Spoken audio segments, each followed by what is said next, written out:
नगरी थी, बड़ी सुंदर नगरी थी। उस कातिका नगरी में चंद्रहास नाम का राजा निवास करता था।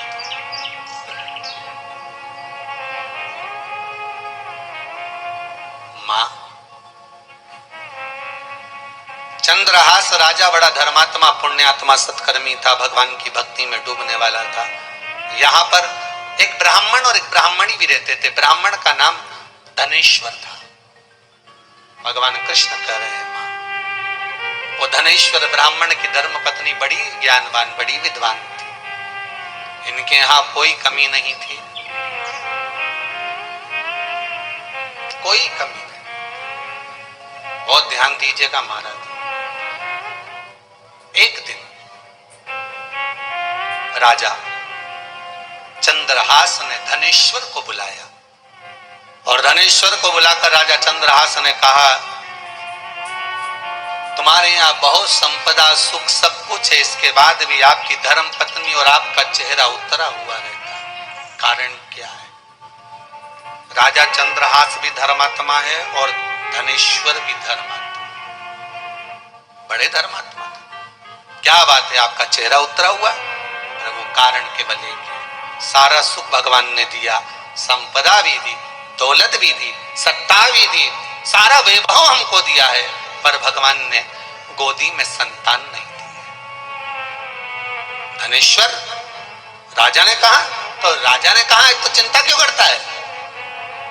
केवल संतान ही तो नहीं है, केवल संतान नहीं, इतना सा दुख लेकर बैठा। राजा की चित्त वृत्ति के शब्द धनेश्वर को तो भागे, पर ब्राह्मण की पत्नी को ठीक ना लगे। ब्राह्मण की पत्नी ने, धनेश्वर की पत्नी ने कहा, संतान का सुख हो तो बात है। राजा चंद्रहास ने कहा, भगवान जब देगा तो देगा जरूर, आप चिंता ना करिए। समय आया, एक दिन उसी कातिका नगरी में एक संत आ गया। वहीं से धनेश्वर निकलकर जा रहा था। धनेश्वर ने पूछ लिया, महाराज 8 दिन से मैं आपको देख रहा हूं, आप हमारी नगरी में से भिक्षा मांगते हो, सारे नगर से आप भिक्षा मांगते हो, पर मेरे दरवाजे पर भिक्षा मांगने नहीं आते। धनेश्वर ब्राह्मण कह रहा है, संत से, एक सन्यासी से, एक तपस्वी से आप सबके यहां से भिक्षा लेते हो, सबके यहां से अन्न भाग ग्रहण करते हो और जाकर नदी के तट पर बैठकर खा लेते हो, तो मेरे दरवाजे पर भिक्षा मांगने क्यों नहीं आते? मेरे दरवाजे पर क्यों नहीं पहुंचते?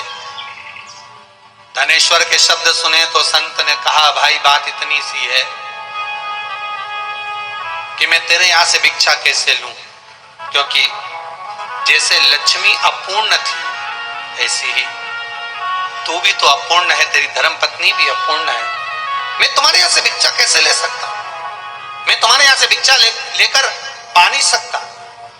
अब जिसने ये मार्ग बताया है, चतुर धनेश्वर ने विचार कर लिया, क्यों ना इसी के चरण पकड़ लिए जाए। अगर ये कह रहा है कि हम अपूर्ण है, हमारी पत्नी अपूर्ण है, हमारे यहाँ संतान नहीं है, तो हम क्यों ना इनके चरण पकड़े। और धनेश्वर ने चरण पकड़ लिए संत के। महाराज अब तो आप बताओ कि हम पूर्ण कैसे होंगे? हमारे दरवाजे से आप भिक्षा कब लोगे?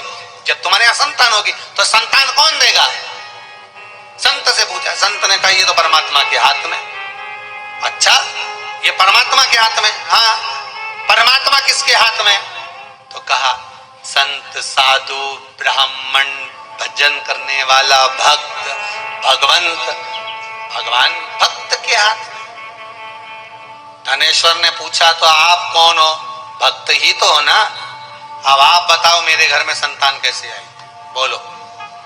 अब गुरुजी देवी की आराधना करते थे, तो गुरुजी ने कह दिया, काम कर, घर जा। घर जाने के बाद में 9 दिन तक चंडी की आराधना करना। चंडी तेरे स्वप्न में आकर बोल कर जाएगी, जो बताए वो कर लेना, जा। ये गया, 9 दिन देवी की आराधना करी। माता ने 9वें दिन आकर दर्शन दे दिए। सुन ब्राह्मण, घर से 3 घर छोड़कर तेरे दरवाजे पर एक आम का पेड़ है। 3 दरवाजे छोड़कर एक आम का पेड़ है।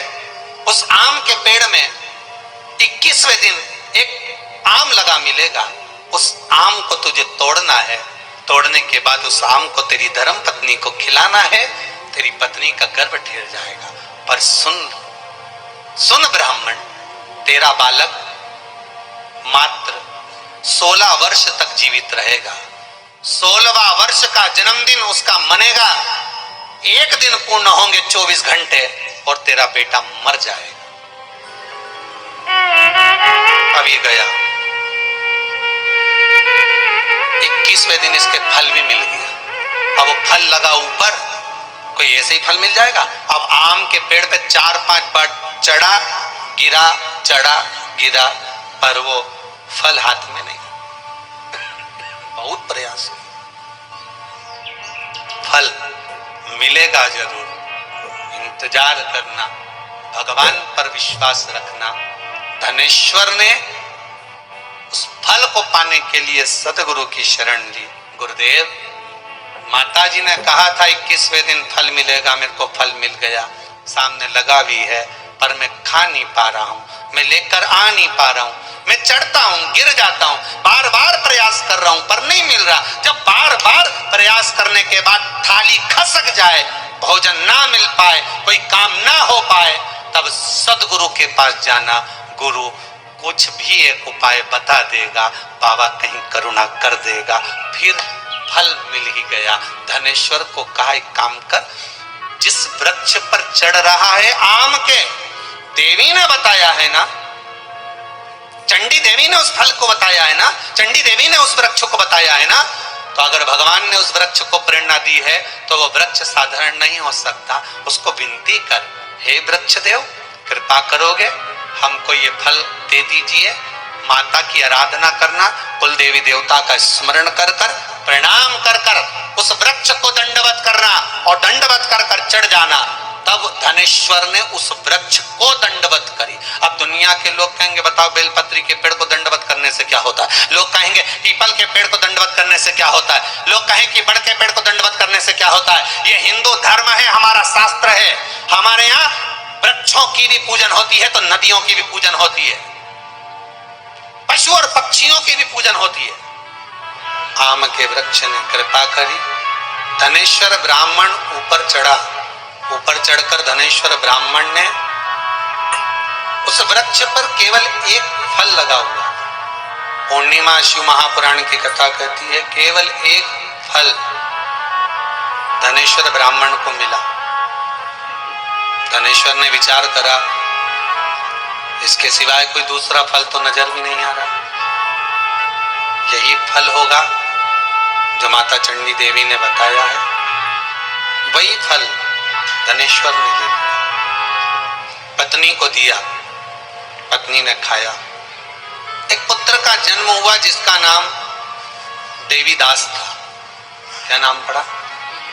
क्योंकि देवी माता ने, चंडी देवी ने उस पुत्र को दिया था, इसलिए देवी का दास। जिस दरवाजे से कुछ चीज मिली हो उस दरवाजे को कभी मत भूलना। पर मन में एक भाव जागृत हो रहा है, मन में एक विचार आ रहा है, 16 वर्ष में मर जाएगा। मृत्यु निश्चित हो गई थी इसकी कि ये 16वें वर्ष का जन्मदिन मनाएगा, 24 घंटे पूर्ण होंगे और ये मर जाएगा। देवी माता से इसने प्रश्न किया था, चंडी देवी से, माँ अगर आप कह रही हो कि 16वें साल में ये मर जाएगा तो बचा तो आप ही सकती हो ना। चंडी देवी ने कल कथा में कहा था कि चंडी देवी ने कहा था कि मैं नहीं बोलूंगी कुछ भी, मुझसे तो तूने केवल पुत्र मांगा है इसलिए मैंने पुत्र दिया है, पुत्र मांगा इसलिए पुत्र दिया है। पर जिसने मेरी आराधना बताई थी तो उसी की शरण में चले जाओ। उसी समय धनेश्वर संत के चरणों में जाए तो संत को ढूंढो। धनेश्वर चढ़ा, फल लाया, बेटा हो गया, देवी प्रसाद नाम पड़ गया, नाम पढ़ने के बाद भी वो जब 16 वर्ष की आयु में आने का समय आया, उससे पहले वो संत की शरण में गया। गुरुदेव आप संभाल लीजिए, 16वें वर्ष में मेरा बेटा मर जाएगा, 16वां वर्ष पूर्ण होगा, 24 घंटे पूर्ण होंगे, वो मर जाएगा। संत ने कहा इतनी सी बात क्या टेंशन लेकर बैठा है, बेटे से कह दे भगवान का भजन करे, उससे ज्यादा सुख और क्या होगा। मरना ही तो है, प्राण छूटना ही तो है। जब मरने वाला व्यक्ति मर ही रहा है तो उसको क्या भजन करे। 16 वर्ष की आयु में मरेगा, संत करे भजन करवा तो भजन करवा। तो ये घर गया, घर जाकर जैसे ही बेटा 16 साल का हुआ, 16वां वर्ष लगने वाला था, इतने में 16 वर्ष पूर्ण होने पर 24 घंटे होंगे और ये मर जाएगा। तो इसने 15वें वर्ष में अपने साले जी को बुला लिया और छोरा देवीदास के मामा को बुलाकर कहा इसको ले जाओ, आप काशी घूम कर आ जाओ 2 साल के लिए। काशी, हाँ, देवीदास को मामा ले गए, काशी ले जा रहे थे। काशी ले जाते बीच में एक सुंदर नगर पड़ा, उस नगर में एक राजकुमारी का विवाह हो रहा था। राजकुमारी का विवाह हो रहा था तो राजकुमार को रात्रि को, जिस राजकुमार से विवाह हो रहा था उसको रात्रि में पड़ गया बुखार, शरीर थर थर कांपे, ये शादी में जा नहीं सकता, दूल्हा बन नहीं सकता, क्या करे। तो कहा धर्मशाला में एक देवीदास नाम का लड़का रुका हुआ है, रात भर ब्याह के लिए इसको दूल्हा बना दो, विदाई हमारा छोरा करा ले। अब रात्रि को ब्याह के लिए इसको दूल्हा बनाया तो इससे कहा दूल्हा अंत में, तो मामा जी से कहा आपके लड़के को हम शादी में बिठा दें। मामा बोले बिठा तो दोगे, परंतु एक बात याद रखो, जितना दे जाएगा हम लेके जाएंगे। तो क्या कन्या तो हमारी रहेगी ना? हाँ, कन्या तुम्हारी, दहेज हमारा। ठीक है, बात कर लो आपस में, बात कर लिया। अब लड़के को बिठाया, भावर पड़ी, जैसे ही भावर पड़ी, लड़का और लड़की को पूजन कराने के लिए जब एक कक्ष में लेकर गए, सारे मेहमान जैसे बाहर गए तो लड़के ने लड़की से कह दिया मेरे मामा ने केवल दहेज के चक्कर में मेरा तुम्हारा विवाह कराया, लड़के को तो बुखार आ गया, उसका शरीर कांप रहा, वो सुबह विदाई कराने आएगा, पर विवाह मेरा तुम्हारे साथ में हुआ है, मैं तुम्हें धोखा नहीं दे सकता, इसलिए निवेदन करता हूँ तुम्हारा दहेज तुम्हारे साथ में रखना, मेरे मामा को मत दे देना। लड़के ने बेचारे ने सत्य कह दिया, साफ सत्य बता दिया। और सत्य बताने का फल क्या है? दुनिया के लोग झूठ बोल बोलकर, असत्य बोल बोलकर सोचते हैं कि मेरा जीवन आनंद में कट जाएगा, मेरा जीवन सार्थक हो जाएगा, पर झूठ थोड़े दिन का सुख दिखाता है और पूरी जिंदगी रुलाता है। सत्य थोड़ा परेशान करता है, जिंदगी सुखमय बना देता है, जिंदगी सुख। अब जिस कन्या से विवाह हुआ था वो कन्या पूर्णिमा का व्रत करती थी। आज उस कन्या का 32वां विवाह व्रत था। कौन सा व्रत था? 32वां पूर्णिमा का व्रत था उस कन्या का। उसने सत्य को सुना। पिताजी के पास विदाई के समय जब दूसरा लड़का आया तो कहा ये मेरा पति नहीं। कन्या ने उस लड़के को प्रसन्न होकर सत्य के चक्कर में 3 नग लगी हुई अंगूठी दे दी और एक रुमाल दे दिया, ये मेरी तरफ से, तुम दहेज नहीं ले रहे तो ये विदाई आप रख लो। दूसरे दिन लड़का विदा कराने आया, दूसरा वाला, लड़की ने अपने पिताजी से कह दिया ये मेरा पति नहीं, मेरा पति तो दूसरा है, विवाह दूसरे के साथ हुआ था।